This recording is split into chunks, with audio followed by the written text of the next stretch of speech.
आस्था के नाम पर हमारे भारतवर्ष पर ना जाने कई लोगों की मौतें जाने चली जा रही है, कई लोगों की मौतें हो रही है। ये इतिहास गवाह है दोस्तों। और आज के तारीख पर इतिहास को फिर से दोहराने की प्रयास प्रयागराज में हो रही है।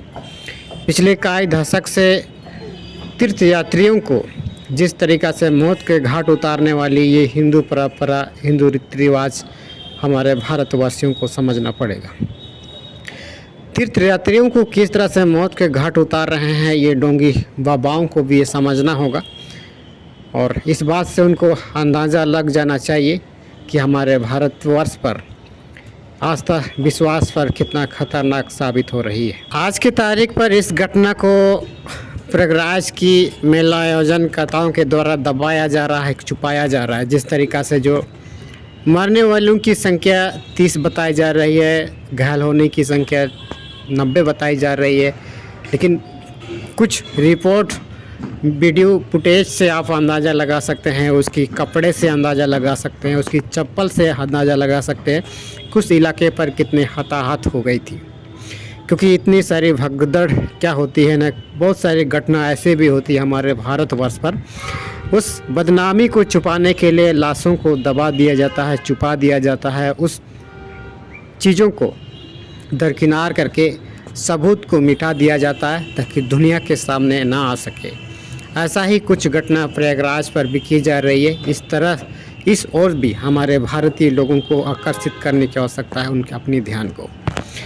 क्योंकि तीर्थ यात्रियों को मरने का दिन 5:20 पर प्रयागराज के महाकुंभ आयोजकर्ताओं के जो बाबाओं को भविष्यवाणी कर दिया था कि 5:20 पर जो मुहूर्त सही मुहूर्त है, अर्थात शुभ मानी जाएगी डुबकी लगाने से। लेकिन ये बात आज के तारीख पर किसी को पता नहीं था, अर्थात हिंदू धर्म मानने वालों के तमाम लोगों को तो पता ही नहीं चलेगी।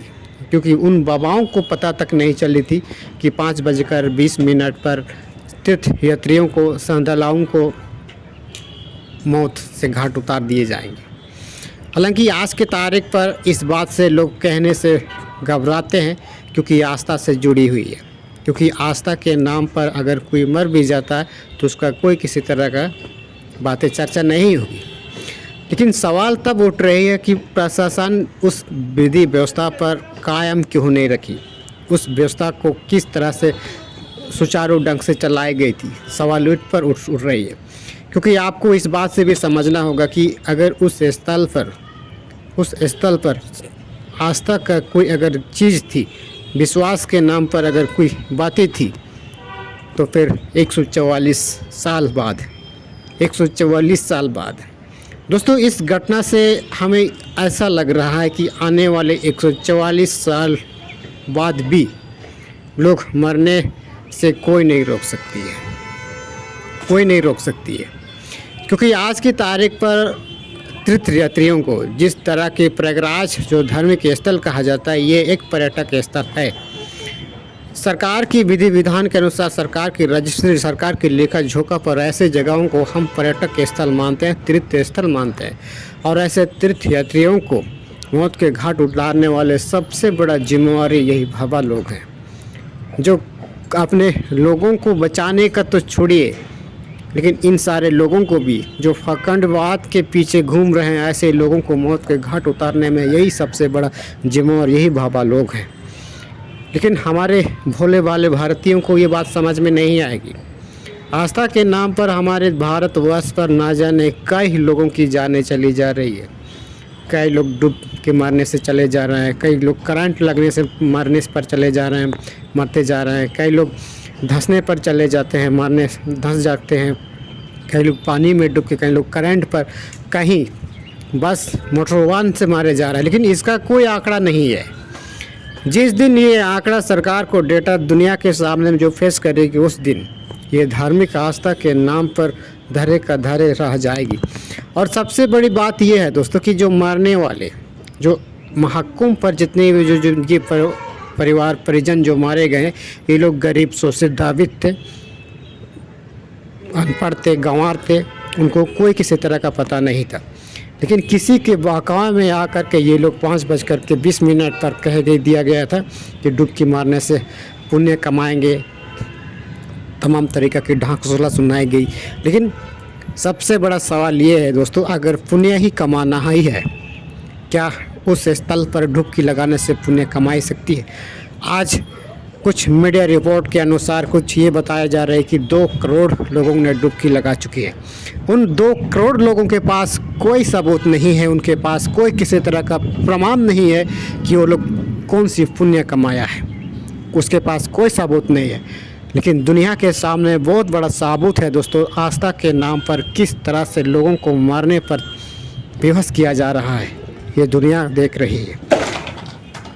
क्योंकि हमने आप सबको उभरता झारखंड पर ऐसा ही जुड़ी जानकारी पिछले कई दिनों से हम लगातार बातें करते हुए आ रहा था कि दुनिया हमेशा भीड़ उस रास्ते पर जाना पसंद करती है दोस्तों, जिस रास्ता आसान है, जिस रास्ता चौड़ा है। लेकिन मेरा मतलब ये नहीं कि आप भी उस रास्ते पर जाइए। आज हमारे लोग, आज हम खुद सुरक्षित इसलिए महसूस कर रहे हैं कि हम ऐसा फकंडवाद को नहीं मानते हैं। और आज हमारे लोग, हमारे परिवार के लोग, हमारे समाज के लोग सुरक्षित हैं। उस भगदड़ से, उस परियोजनों की हतापाहत से आज बहुत कोसों दूर हैं।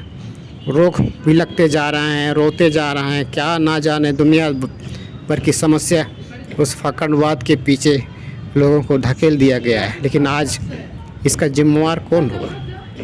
सबसे बड़ा जिम्मेवार लेने की बात यही है दोस्तों कि इन सारे बाबाओं को लेना पड़ेगा। और सबसे बड़ी इंटरेस्टिंग की बात यही है कि यही बाबाओं के कहने पर, इनकी बहकावे में आकर के 30 लोगों की मौत है, जो सरकारी डेटा के अनुसार। उस हालात को दबाने के लिए, उस तस्वीर को छुपाने के लिए, उस महकुम को बदनाम से बचाने के लिए कई ऐसे लाशों को दबा दिया जाता है, हटा दिया जाता है, सबूत को मिटा दिया जाता है। इस बात का कोई किसी को अंदाज़ा नहीं है। क्योंकि जिस तरीक़ा से ट्रैक्टर पर कपड़े, चप्पल, तमाम तरीक़े की कचरा उठाई जा रही है, ये एक दिन में इस तरह की कचरा शायद पूरा रांची की कचरा को भी अगर उठाओगे ना तो इतना लोगों के कपड़े नहीं उठाई जाती है। लेकिन ज़रा सोचिए, उस तस्वीर से आप समझ जाइए कि उस हालात क्या रही होगी। लेकिन कई सारे ऐसे कचड़े भी हैं, क्योंकि हिंदू धर्म में क्या होता है ना, इंसान मरने के बाद उसकी कोई वैल्यू नहीं होती है।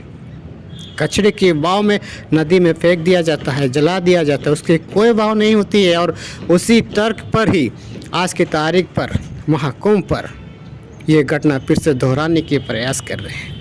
मैं ये बात कहना तो नहीं चाहता, मैं धर्म के बारे में टीका टिप्पणी करना नहीं चाहता, लेकिन हमारे देश दुनिया के सामने जब इस तरह की तस्वीर जब आ रही है तो हमें भी खुद को रोक नहीं पा रहे हैं।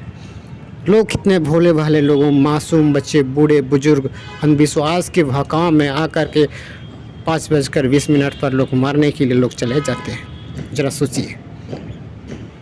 इसीलिए इन सारे फकंडवाद के पीछे से आपको कुछ नहीं मिलेगा। यदि मैं आपको फिर से कहना चाहता हूँ, 2 करोड़ लोगों ने जो भी डुबकी लगाया है ना, उनके पास कोई किसी तरह का सबूत नहीं है कि वो क्या कमाया है, महकुम पर जाकर के क्या, कौन सी पुण्य कमाया है, कौन सी पाप की प्रायश्चित किया है।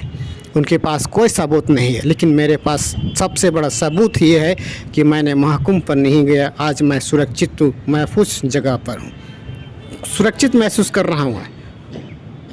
तो ये जानकारी आपको कैसे लगे, ऐसा ही तमाम छोटी बड़ी जानकारी से हम आप सबको अवगत कराएंगे।